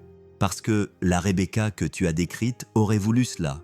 Elle aurait voulu que vous ayez tous les deux de l'amour, des rires, des batailles de fleurs et des biscuits brûlés. Oh, ils n'étaient pas brûlés. La deuxième fournée ne l'était pas. Il faillit sourire. Elle t'aurait aimé. Tu crois? Je le sais. » Le feu crépitait. Ella murmura quelque chose à propos des anges. La main libre de Grace trouva celle de Daniel à travers les coussins du canapé. On dirait que c'est la vie que Dieu veut pour nous, admit-il si doucement qu'elle faillit ne pas l'entendre. Grace lui serra doucement la main. Alors peut-être qu'on devrait arrêter de lutter. Daniel regarda sa fille, paisible contre l'épaule de Grace. L'arbre avec ses décorations mélangées, cette femme qui était entrée dans leur vie et avait tout rendu plus lumineux. Pour la première fois depuis la mort de Rebecca, il cessa de se préparer à une nouvelle perte. Il cessa d'attendre que Dieu lui enlève cela aussi. Peut-être, juste peut-être, était-ce une seconde chance pour sa famille de retrouver son unité. Le feu brûlait faiblement. La neige recommençait à tomber dehors. Daniel se laissa aller à l'espoir. Le lendemain soir, une pluie glaciale transforma les rues de Maplewood en patinoire. Daniel était allé chercher Ella à la garderie et il s'était arrêté chez Starbucks pour attendre que Grace finisse son service. C'était devenu leur routine, attendre que Grace pointe, puis décider ensemble du dîner. « Encore 5 minutes !» cria Grace depuis derrière le comptoir en détachant son tablier. Ella pressa son nez contre la vitre, dessinant des formes dans la buée laissée par son souffle. Daniel consulta ses emails professionnels sur son téléphone, confortablement installé dans cette agitation familière. La porte sonna. Grace Elizabeth Thompson. La voix trancha la chaleur du café comme un vent hivernal. Grace se figea, son tablier à moitié enlevé. Daniel leva les yeux et vit un homme vêtu d'un manteau en laine coûteux, aux cheveux argentés parfaitement coiffés, le menton rigide de désapprobation. « Papa !» La voix de Grace était faible. Edward Thompson entra dans le café, apportant avec lui l'air froid et quelque chose de pire encore. Le mépris qui émanait de chaque partie de son corps. Son regard balaya l'uniforme de Grace avec dégoût. « Alors, c'est vrai, ma fille, majeure de sa promotion de MBA, sert du café. C'est un travail honnête, c'est indigne de toi. » Le regard d'Edward se posa sur Daniel et Ella. « Et ce sont les personnes avec lesquelles tu passes ton temps. » Plusieurs clients levèrent les yeux de leurs ordinateurs portables. Le barista de l'équipe du soir recula. « Voici Daniel et sa fille, Ella, » dit Grace en levant le menton. « Mes amis. » Le rire d'Edward n'avait aucune chaleur. « Des amis ? C'est comme ça que tu appelles ça ?» Il examina la veste de la société de livraison de Daniel. Ses bottes usées, ses mains calleuses. « Laisse-moi deviner. Un veuf col bleu qui cherche quelqu'un pour élever son enfant. » Daniel se leva lentement. « Monsieur, ne faites pas ça. » Edward le congédia d'un geste de la main. « Je connais ton genre. Tu as vu le cœur tendre de Grace et tu as pensé avoir trouvé une proie facile. Papa, arrête. » Grace s'interposa entre eux, mais Edward lui saisit le bras. « Tu n'apprendras donc jamais ? D'abord, ce garçon métisse à l'université. Dieu merci, j'ai mis fin à ce désastre. Puis Marcus, qui a au moins eu le bon sens de voir que tu ne méritais pas d'être épousé. Et maintenant ça ?» Il désigna Daniel avec dégoût. « Encore un homme brisé qui va t'entraîner à son niveau. » Grace se libéra brusquement. « Daniel est 10 fois plus homme que toi. Daniel est un livreur qui élève les restes d'un autre homme. » Le café devint silencieux. Le visage d'Ella se décomposa. Daniel serra les poings. « Comment oses-tu » commença Grace. « Comment j'ose ? J'essaie de te sauver de toi-même, encore une fois. » La voix d'Edward s'éleva. « Tu penses que jouer à la dinette avec la famille de quelqu'un d'autre comblera le vide en toi ? Tu es pathétique, Grace. Tu jettes tout ce que j'ai construit pour toi, tout ce que représente le nom de notre famille. Pourquoi ? Pour être une mère de substitution à un enfant qui ne sera jamais le tien ?» Des larmes coulaient sur le visage de Grace, mais elle ne détourna pas le regard. Au moins, Daniel sait aimer sa fille. Au moins, Ella sait qu'elle est désirée, contrairement à toi. Le sourire d'Edward devint cruel. Tu étais désirée, Grace, jusqu'à ce que tu prouves que tu préférais fréquenter des gens d'un rang inférieur, la famille de ce garçon avec leur cuisine ethnique et leur musique bruyante. Arrête. Et maintenant ce veuf qui n'a probablement jamais vu un compte en banque à 5 chiffres. Arrête. Tu es une honte pour moi, pour la mémoire de ta mère, pour tout ce que représente le nom Thompson. Grace tremblait, les poings serrés. Alors je ne veux pas de ton nom. Tu ne le penses pas. Si, je l'ai choisi. Je choisis l'amour plutôt que ta haine. La paume d'Edward s'abattit sur son visage. La gifle résonna, et la hurla. Les clients sursautèrent. Daniel réagit instinctivement et tira Grace derrière lui. « Sortez !» Edward redressa son manteau avec satisfaction. « Mais sachez ceci, quand il vous décevra, quand vous serez à nouveau seul, parce que les hommes comme lui échouent toujours, ne revenez pas en rampant. » Il partit, sans un regard en arrière. Grace toucha sa joue brûlante et la sanglotait contre la jambe de Daniel. Tout le café les regardait. « Je suis désolé, » murmura Grace. « Je suis tellement désolé. » Daniel prit Ella dans ses bras, son visage enfoui dans son cou. Sa propre honte le brûlait. Les mots d'Edward, livreur, les restes d'un autre homme échouent toujours, s'enfonçait profondément en lui. Nous devrions y aller, parvint-il à dire. Le trajet du retour se déroula dans un silence étouffant, à l'exception des reniflements d'Ella. Les jointures de Daniel restèrent blanches sur le volant. Grace resta figée sur le siège passager. Une fois arrivés à la maison, Daniel porta Ella à l'intérieur. Grace le suivit, incertaine. Une fois Ella dans sa chambre, Daniel se tourna vers Grace dans la cuisine. Son visage était complètement tremblant. « Ton père a raison sur un point. Daniel, non. C'était une erreur. Je ne peux pas faire subir davantage de souffrance à Ella. Ce n'est pas ce que tu fais. Ce n'est pas ce que nous faisons, n'est-ce pas ?» Sa voix se brisa. « Ton père va te rendre la vie impossible. Et Ella, elle ne mérite pas d'être prise entre deux feux. Alors, tu abandonnes à cause de lui ? Je protège ma fille. Tu te protèges toi-même. » Les larmes de Grace se remirent à couler. « Tu as peur et tu utilises Ella comme excuse. Peut-être que j'ai peur. Peut-être que je devrais avoir peur. Je suis livreur, Grace. J'arrive à peine à joindre les deux bouts. Ton père a raison. Que puis-je t'offrir ? Tout, murmura-t-elle. Toi et Ella, vous êtes tout pour moi. Nous ne sommes pas assez.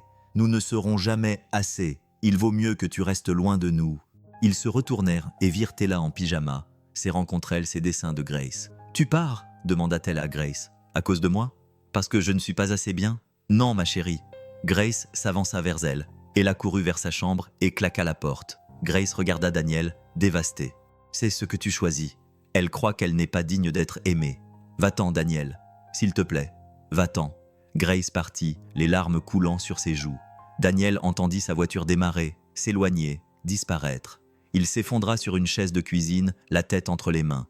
Depuis l'étage, les sanglots étouffés d'Ella le déchiraient. « Je ne peux pas perdre à nouveau », murmura-t-il à la pièce vide. « Je ne survivrai pas à une nouvelle perte. » Mais assis là, écoutant le chagrin de sa fille, il se demanda si le fait de les protéger de la perte ne venait pas au contraire la garantir. Le lendemain du départ de Grace, le silence envahit la maison des Carter comme un brouillard. Daniel se tenait devant la cuisinière, préparant des œufs brouillés qu'aucun d'eux ne mangerait. Derrière lui, Ella était assise à la table de la cuisine, remuant lentement et mécaniquement sa cuillère dans son bol de céréales. « Tu n'as pas faim ?» demanda-t-il sans se retourner. Pas de réponse. Il servit quand même les œufs et les posa devant sa fille. Elle poussa un Cheerio détrempé d'un côté à l'autre du bol. Grace reviendra-t-elle ? La question le frappa entre les omoplates. Il agrippa le bord du comptoir. « Tout ira bien, ma petite. »« Hein ? Ce n'est pas ce que j'ai demandé. » À 6 ans, elle pouvait déjà voir à travers lui, tout comme Rebecca le faisait autrefois. « Mange ton petit déjeuner. L'école va bientôt commencer. » Ella resta debout, son bol intact. « Je n'ai pas faim. » Elle se dirigea vers sa chambre, entraînant les pieds. Daniel regarda les céréales abandonnées, le lait qui devenait gris, et se demanda quand il était devenu le genre de père qui laissait sa fille aller à l'école, le ventre vide et le cœur brisé. Au travail, les colis se confondaient, les adresses se mélangeaient. À 2 reprises, il livra au mauvais domicile et dut revenir sur ses pas pour s'excuser. Son supérieur, Mike, le prit à part après la 3e plainte. « Ça va, Carter ? Tu es absent toute la semaine. »« Ça va, je suis juste fatigué. » Mike l'observa attentivement. « Prends ton après-midi. Remets tes idées en place. » Daniel voulut protester. Ils avaient besoin de ces heures, besoin de cet argent, mais Mike s'éloignait déjà. Il rentra chez lui en silence, la radio éteinte. La maison vide résonnait de ses pas. Il essaya de ranger, de réparer le robinet qui fuyait, n'importe quoi pour s'occuper. Mais ses mains tremblaient trop pour tenir la clé à molette. À 17h, il avait renoncé à faire semblant d'être productif. Il était allé chercher Ella à la garderie, où Madame Henderson lui avait dit qu'elle avait été calme toute la journée, ce qui ne lui ressemblait pas. À la maison, Ella s'était directement installée sur le canapé, recroquevillée dans un coin avec sa tablette. Daniel lui avait préparé des macaronis au fromage, son plat préféré, mais elle n'avait mangé que 3 bouchées. « Tu veux regarder un film ?» lui avait-il proposé. Elle avait secoué la tête, les yeux rivés sur l'écran. 1 heure plus tard, il la trouva endormie. La tablette était tombée par terre, mais ce n'était pas l'appareil qui lui brisait le cœur. Elle serrait contre sa poitrine le dessin. 3 bonhommes allumettes sous un sapin de Noël. Papa, moi et Grace. Le papier était froissé à force d'avoir été serré trop fort. Daniel la souleva doucement et la porta jusqu'à son lit. Elle remua, marmonna quelque chose qui ressemblait à Grace, puis se rendormit. Il borda la couverture autour de ses épaules et l'embrassa sur le front. De retour dans le salon, il ramassa le dessin. Le bonhomme de Grace avait les cheveux blonds, une robe rouge et un grand sourire. Elle avait dessiné des cœurs flottant autour de 3. Son cœur se serra. À 10 heures, il prit ses clés. Il ne pouvait pas rester 1 minute de plus dans cette maison. Il ne pouvait pas respirer sous le poids de ce qu'il avait fait. 20 minutes plus tard, il se tenait devant les grilles en fer du cimetière de Maplewood. Elles étaient fermées, les heures de visite étaient terminées depuis longtemps, mais il connaissait l'ouverture dans la clôture pour y être passé trop souvent au milieu de la nuit les premiers mois qui avaient suivi.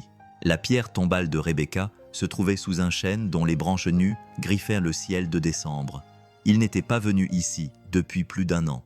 Il n'avait pas été capable d'affronter cet endroit. « Salut, Beck. » Le vent lui répondit. Il s'assit sur le sol gelé, le dos appuyé contre la pierre. Le froid imprégna immédiatement son jean. « J'ai encore tout gâché. » Une branche craqua au-dessus de sa tête. « Il y a cette femme, Grace. C'est une déesse, Beck. Elle n'a rien à voir avec toi et tout à voir avec toi en même temps. Tu comprends ? » Silence.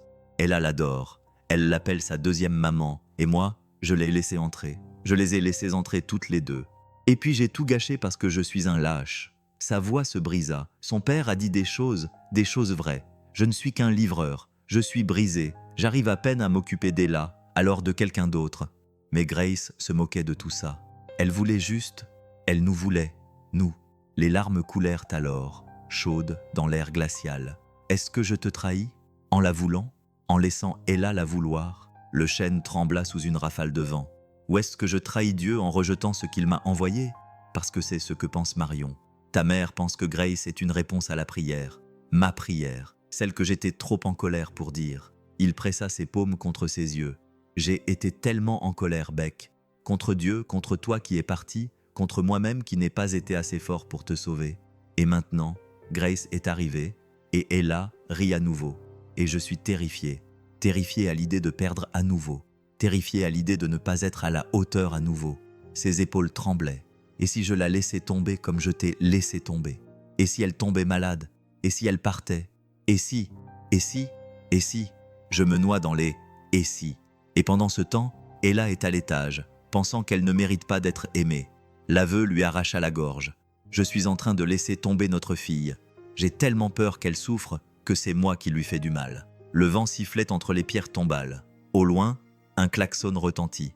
Daniel resta assis là jusqu'à ce que ses jambes s'engourdissent, les larmes gelées sur ses joues, fixant le nom de Rebecca gravé dans le granit.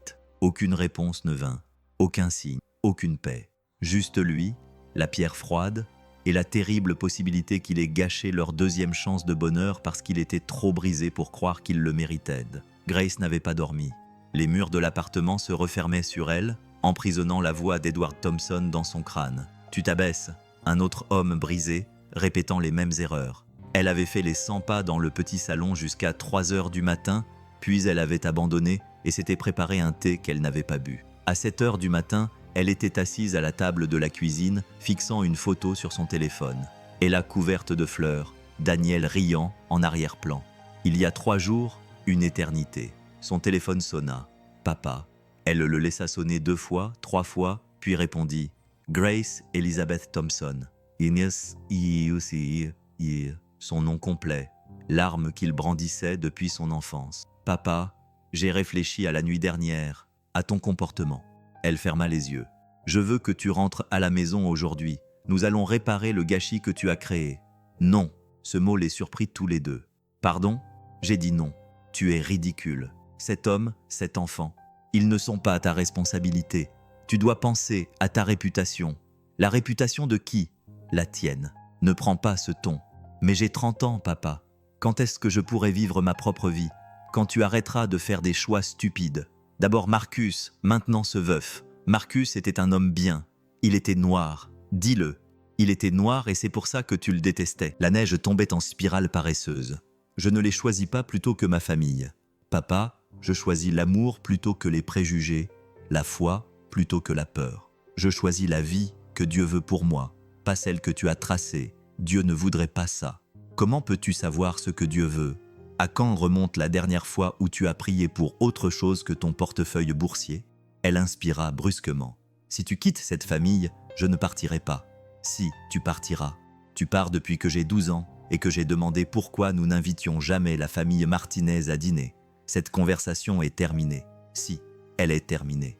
Elle raccrocha la première. Ses mains tremblaient, mais quelque chose dans sa poitrine se dilata, comme si elle avait respiré à travers une paille pendant des années et qu'elle avait soudainement trouvé de l'air pur. Elle envoya un SMS à son amie Anna. « Je peux venir ce soir ?» La réponse fut immédiate, comme toujours. Ce soir-là, Grace s'assit dans le salon d'Anna, une pièce qui sentait les bougies à la vanille et où elle se sentait en sécurité. Elles étaient amies depuis le lycée. À travers les oreilles de Grace, à travers Marcus, à travers tout, il m'a raccroché au nez. Grace ramena ses genoux contre sa poitrine. « Bon débarras, Anna. Quoi ? Ton père est un raciste autoritaire depuis des années. Tu lui as enfin tenu tête. Mais maintenant, je n'ai plus personne. Papa est parti. Daniel m'a repoussé. Ella me déteste probablement. Cette petite fille n'a pas une once de haine en elle. Elle pense que je suis parti à cause d'elle. Je sais que c'est le cas. » Anna s'est rapprochée sur le canapé. « Alors pourquoi tu ne te bats pas pour eux ? Daniel a été clair. Daniel a peur. Tu l'as dit toi-même. Cet homme a perdu sa femme. Il est terrifié à l'idée de perdre à nouveau. Alors je devrais quoi ? Me forcer à revenir dans leur vie ? Non, mais tu ne devrais pas abandonner non plus. » Grace s'est essuyé les yeux. « Je ne sais pas ce que Dieu attend de moi. Tu lui as demandé ?» La question resta en suspens entre elles. « Pas vraiment. J'ai été trop en colère contre Dieu, contre tout le monde. Papa, Daniel, moi-même. » Anna lui serra la main. « Tu sais ce dont je me souviens à ton sujet au lycée ? Tu n'abandonnais jamais rien. Ce cours de calcul qui faisait pleurer tout le monde. Tu as eu un A quand la famille de Marcus avait besoin d'aide pour les papiers d'immigration. Tu as appris le droit de l'immigration. Tu n'abandonnes pas, Grace. Peut-être que je devrais. Peut-être que papa a raison. Peut-être que je m'immisce là où je n'ai rien à faire. Ou peut-être que Dieu t'a mise exactement là où tu dois être. » Elles prièrent ensemble, agenouillées sur le tapis moelleux d'Anna. Les mots de Grace vinrent lentement au début, puis plus vite, déversant son chagrin, son amour, sa confusion et son espoir. « Montre-moi le chemin, donne-moi la force. Aide-moi à les aimer même s'ils ne peuvent pas m'aimer en retour. Et aide-moi à pardonner à mon père même s'il ne change jamais. » Quand elle ouvrit les yeux, Anna pleurait aussi. « Quoi ? Tu sais déjà quoi faire ?» Grace acquiesça lentement. Elle savait. « Attends, aime, fais confiance, n'abandonne pas. » Daniel et Ella valaient la peine de se battre, même si cela signifiait se battre dans le silence, même si cela signifiait rester immobile pendant que Dieu travaillait sur le cœur de Daniel. Elle avait passé des années à laisser la voix de son père étouffer celle de Dieu. Plus maintenant. Demain, elle retournerait travailler chez Starbucks. Elle sourirait, elle servirait du café. Et elle aurait confiance que si Dieu voulait qu'ils forment une famille, rien, ni les préjugés d'Edward Thompson, ni la peur de Daniel, ni ses propres doutes, ne pourraient l'empêcher. Le samedi arriva, froid et lumineux, le givre peignant les fenêtres comme de la dentelle. Daniel se tenait debout devant le comptoir de la cuisine, regardant Ella pousser ses œufs brouillés dans son assiette. « Nous ne sommes pas obligés d'y aller ce soir, mais Grace a travaillé si dur pour cela. » La voix d'Ella était faible. Elle a tout planifié. Elle ne sera peut-être même pas là. Elle sera là. Elle l'a promis aux familles. Daniel sentit sa poitrine se serrer. Bien sûr, Grace tiendrait sa promesse envers la communauté, même après tout ce qui s'était passé. « S'il te plaît, papa. » Il ne pouvait pas refuser ses yeux. Le parking du Starbucks était déjà plein lorsqu'ils arrivèrent. À travers les fenêtres, une lumière chaude se répandait sur le trottoir. Des flocons de neige en papier recouvraient les vitres. Les rires des enfants s'échappaient à chaque fois que la porte s'ouvrait. Daniel tenait la main d'Ella tandis qu'ils entraient. Le café avait été transformé. Les tables avaient été repoussées pour faire place à un stand de cadeaux. Des banderoles rouges et vertes pendaient du plafond. L'odeur du chocolat chaud et des biscuits frais emplissait l'air. Et Grace était là. Elle se tenait derrière une table couverte de cadeaux emballés, aidant une mère avec 3 enfants à choisir des jouets. Son sourire était sincère. Il illuminait ses yeux lorsqu'elle s'agenouilla pour donner un ours en peluche au plus jeune des enfants. « Elle est là », murmura Ella. « Oui, ma chérie, elle est là. » Ils trouvèrent des places dans un coin. Daniel regarda Grace travailler, accueillant chaque famille comme si elle était la plus importante au monde. Aucune trace de la douleur qu'il lui avait causée. Aucun signe qu'elle avait pleuré pendant des jours. Daniel Margaret Wilson, de l'église, s'approcha de leur table. « Je suis ravi que vous soyez venus. Cette Grace est quelqu'un de spécial, n'est-ce pas? Elle a tout organisé. Elle a appelé les entreprises locales pour obtenir des dons. Elle a emballé des centaines de cadeaux elle-même. Elle a même convaincu les Peterson de donner les restes de leur restaurant pour le repas. Margaret se pencha vers lui. « Elle est bonne pour vous et Ella, ne gâchez pas cela. » Avant que Daniel n'ait le temps de répondre, elle était déjà partie, se dirigeant vers la cafétéria. D'autres voisins s'arrêtèrent à leur table. Chacun mentionna Grace, sa gentillesse, la façon dont elle avait rassemblé la communauté, à quel point Ella semblait heureuse quand Grace était là. Tom Bradley, pour qui Daniel effectuait parfois des livraisons dans le cadre de son entreprise de construction, fut direct. « Tu es un idiot si tu laisses cette femme partir. » Tom « Ma femme m'a quitté une fois. C'était ma faute. J'étais trop fier pour admettre que j'avais peur. Il m'a fallu 6 mois pour la reconquérir. Les 6 mois les plus difficiles de ma vie. » Daniel observait Grace de l'autre côté de la pièce. Elle aidait une femme âgée à porter des tasses de chocolat chaud à une table d'enfant. La femme a tapoté la joue de Grace en disant quelque chose qui a fait briller les yeux de Grace. « Papa, je peux aller aider ?» « Je ne pense pas. » Mais Ella était déjà partie, se faufilant à travers la foule vers la table des cadeaux. Daniel a retenu son souffle lorsque Grace l'a vu arriver. Pendant un instant, le sang-froid soigneusement entretenu de Grace s'est effrité. Un amour pur a traversé son visage avant qu'elle ne retrouve son expression polie et chaleureuse. Ella a enlacé Grace par la taille. De l'autre côté de la pièce, Daniel a vu les lèvres de Grace bouger, a vu Ella secouer la tête, serrer plus fort. Grace s'est agenouillée, à hauteur des yeux de sa fille, les mains posées doucement sur les épaules d'Ella. Il ne pouvait pas entendre les mots, mais il a vu le visage d'Ella se décomposer. Il vit Grace la serrer contre elle, vit les lèvres de sa fille former des mots qui semblaient dire « Ne nous oublie pas ». La réponse de Grace était claire, même de loin. Jamais. Un petit garçon tira sur la manche de Grace, âgé d'environ 4 ans, vêtu de vêtements usés mais propres. Grace se tourna vers lui, toujours en tenant la main d'Ella. La mère du garçon se tenait derrière lui, l'épuisement se lisant dans chaque trait de son visage. Une mère célibataire, devina Daniel, qui devait probablement cumuler 2 emplois. Grace aida le garçon à choisir un camion de pompiers, puis glissa discrètement une carte cadeau dans la main de la mère. Les yeux de la femme se remplirent de larmes. Elle secoua la tête, mais Grace referma les doigts de la femme autour de la carte et lui dit quelque chose qui la fit rire à travers ses larmes. Le petit garçon serra les jambes de Grace dans ses bras et sa voix résonna dans tout le café. « Tu es comme mon ange de Noël. » Grace le souleva et lui murmura quelque chose qui le fit rire. Lorsqu'elle le reposa, il courut vers sa mère, serrant son camion de pompiers comme un trésor. Ella resta aux côtés de Grace, l'aidant à distribuer les cadeaux et à remplir les assiettes de biscuits.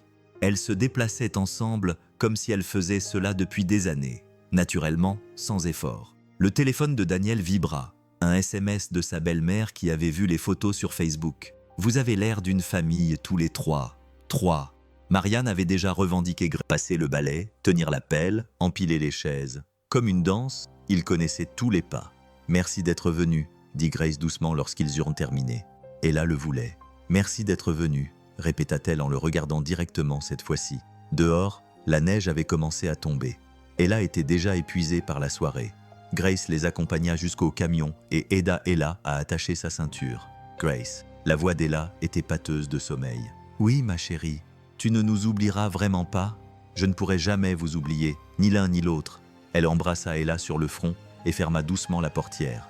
Daniel se tenait près du côté conducteur, les clés à la main, les mots coincés dans la gorge. « Elle est en train de guérir, » dit Grace doucement. « Ne laisse pas ma présence l'empêcher, Grace. Bonne nuit, Daniel. » Elle retourna vers le café, les épaules droites malgré tout. Daniel rentra chez lui en empruntant des rues tranquilles, Ella dormant sur la banquette arrière, ses doux ronflements remplissant le silence. Dans le rétroviseur, il pouvait voir son visage, paisible pour la première fois depuis des jours.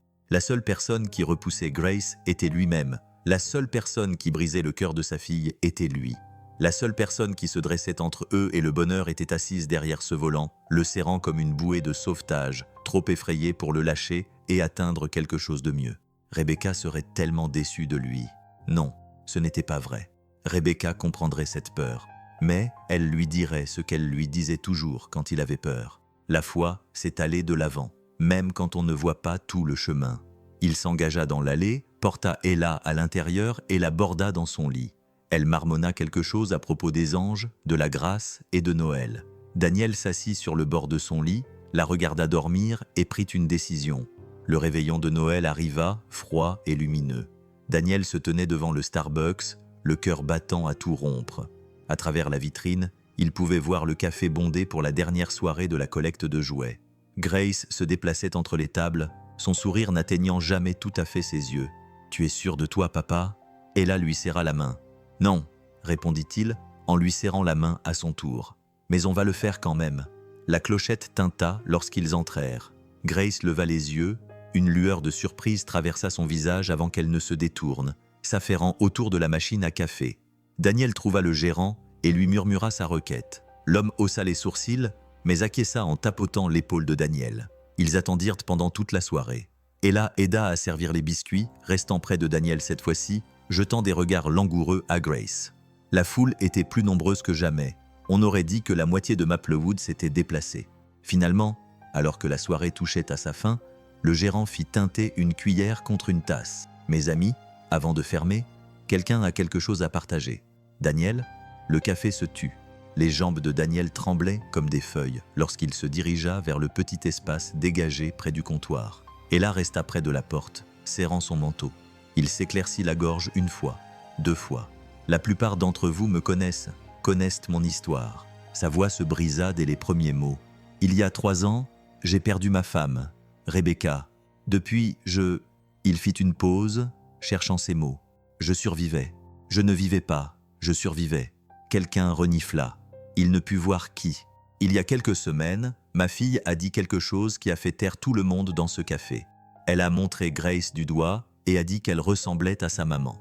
Grace porta la main à sa bouche. Elle commença à se diriger vers l'arrière-salle, mais le gérant lui toucha doucement le bras pour la retenir. Elle avait raison, la ressemblance est là, mais ce n'est pas pour cela que Grace est importante. La voix de Daniel est devenue plus forte, plus assurée. Après la mort de Rebecca, je me suis renfermé. Je me suis dit que je protégeais Ella, mais en réalité, je me protégeais moi-même.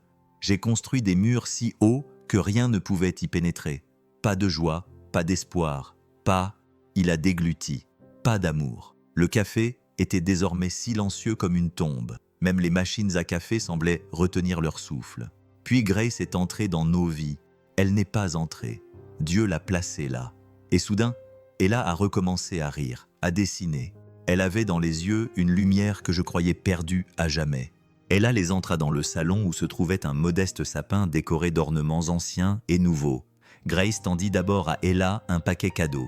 Ella déchira le papier et eut le souffle coupé en découvrant la poupée en porcelaine qui se trouvait à l'intérieur. Elle avait des cheveux auburn et portait une robe en velours vert. Elle est magnifique. Elle vous ressemble toutes les deux. Ella s'interrompit, regardant tour à tour Grace et la poupée.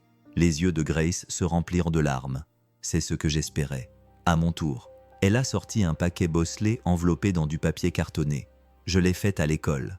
Grace le déballait avec précaution, préservant le papier recouvert des dessins d'Ella. À l'intérieur se trouvait une décoration en argile peinte avec 3 bonhommes allumettes se tenant la main sous une étoile jaune. Les mots « Notre famille » étaient écrits d'une écriture tremblante de 6 ans. Grace pressa la décoration contre sa poitrine. « Oh, Ella, tu l'aimes ? La maîtresse m'a aidé pour l'étoile, mais j'ai dessiné les personnages toute seule. C'est parfait. On peut l'accrocher au sapin tout de suite ?» Ils trouvèrent de l'endroit idéal, au centre, devant.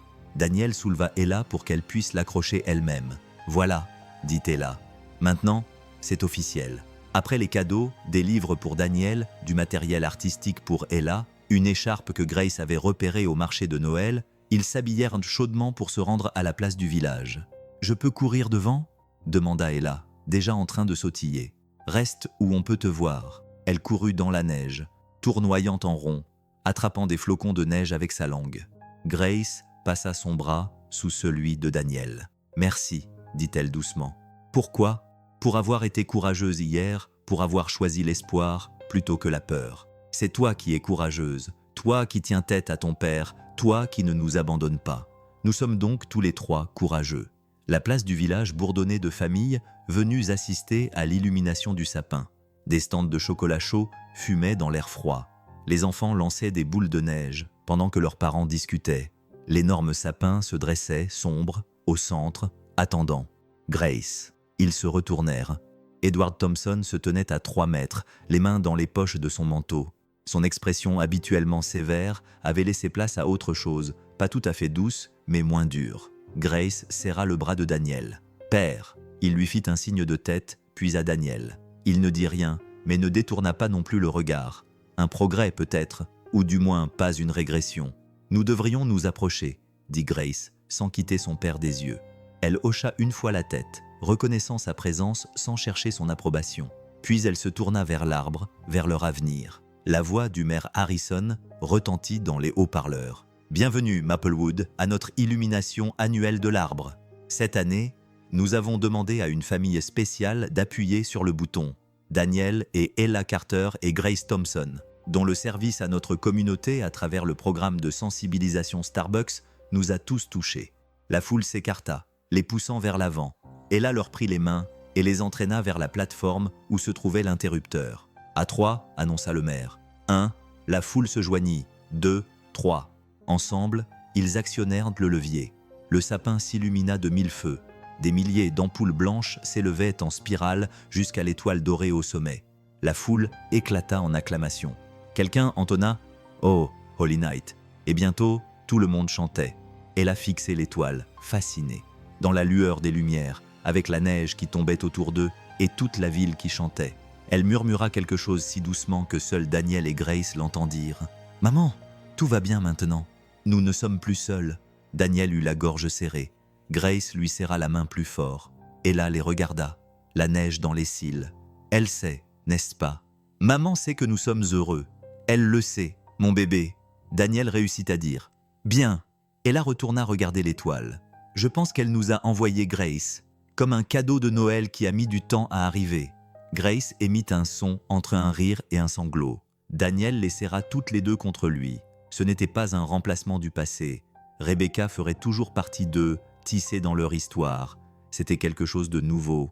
Un chapitre écrit par Dieu, rempli d'espoir et maintenu par le choix, le courage, l'amour, cette nouvelle perte et le choix de grandir malgré tout. La foule continuait à chanter. La neige continuait à tomber.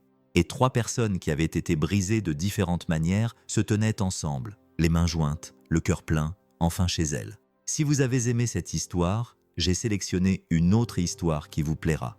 Ne la manquez pas. Cliquez ici pour la regarder.